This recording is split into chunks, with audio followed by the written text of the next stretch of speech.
estão altamente relacionadas. A maior parte dos que estão na camada da pobreza da nossa sociedade são as pessoas negras. Isso não é algo ocasional, mas sim fruto do processo de escravização pelo qual o nosso povo passou e pela sociedade racista que se criou a partir disso.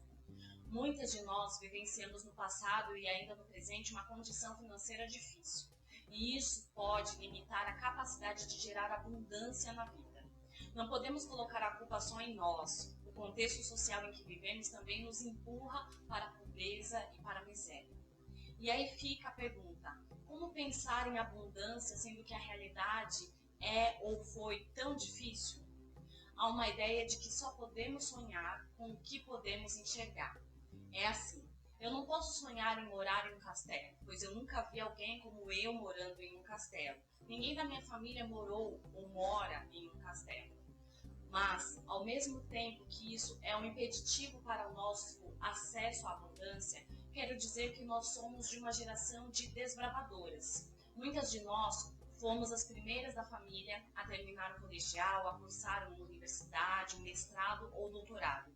Muitas de nós conseguimos criar uma carreira que é totalmente diferente da maioria das mulheres da nossa família. Então, se nos basearmos nessa trajetória, compreendemos que podemos criar novas realidades, mas precisamos romper com pensamentos de escassez para passar a acreditar nessa abundância. O pensamento banto, que constitui um grupo étnico-linguístico africano que influenciou grandemente a cultura brasileira e ainda influencia, ele não é um pensamento de punição e restrição, de culpa e de escassez. Ao contrário, é uma filosofia da abundância e da generosidade, da liberdade e da comunhão. O provérbio africano de hoje é curto, mas muito profundo. A pobreza é escravidão. Eu poderia parar esse vídeo aqui só para que você reflita sozinha sobre esse provérbio. Se precisar, pause para refletir. Você se lembra que em um dos meses a gente falou sobre a concepção de tempo para a cultura africana? Pois é, quero trazer isso novamente aqui.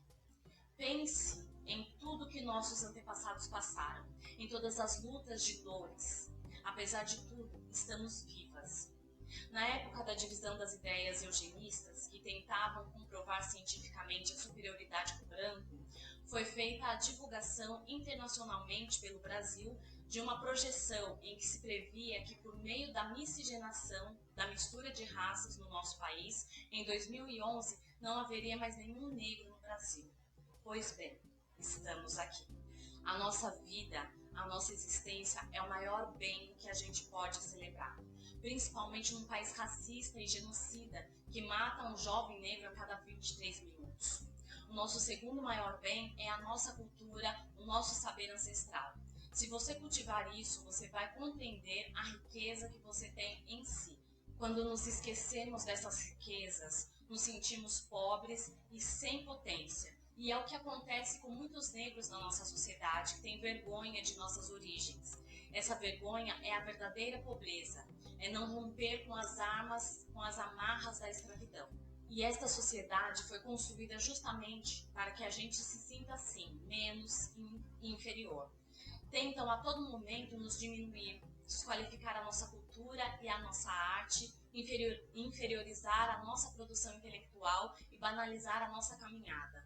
Pois tamanho é o medo de que tomemos consciência de nossa herança ancestral, de nossa potência e da nossa capacidade. Quando isso acontece, quando tomamos consciência de tudo isso, nos libertamos das correntes. Agora é o momento de realizar a segunda abolição, a abolição de nossas mentes e reconhecer a nossa riqueza, a nossa abundância. A prática de hoje é para que você reconheça essa sua riqueza, que você celebre os seus saberes, a sua vida e entenda que esse é o nosso poder, a nossa liberdade de estar vivo e poder vivenciar e celebrar a nossa herança ancestral. A nossa cultura é a maior das abundâncias. Colha essa abundância na sua vida no dia de hoje. Não estou trazendo esse conhecimento por um acaso. No dia de hoje estamos arremedando o mês de novembro, o mês em que celebramos a luta de Zumbi dos Palmares. Zumbi é abundância, de vida, de riqueza, de poder. Ele era rei de Palmares. Não há nada mais abundante do que a realeza. Lembre-se disso. Até amanhã.